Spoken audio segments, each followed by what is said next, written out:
Mommy, don't leave me. Ang kwento namin ngayon ay puno ng kalungkutan. Ngunit may mga aral din na nais kong ibahagi.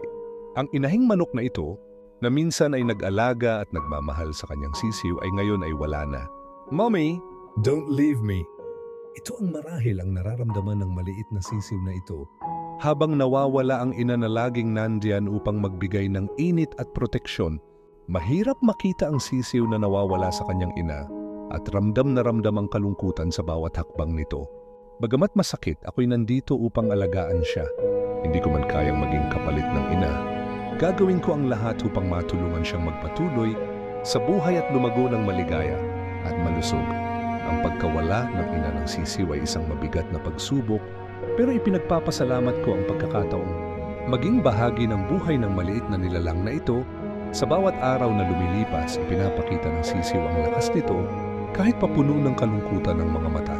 Hindi ko man mapapabalik ang ina ng sisiw. Patuloy ko itong aalagaan at magiging gabay sa mga darating na araw.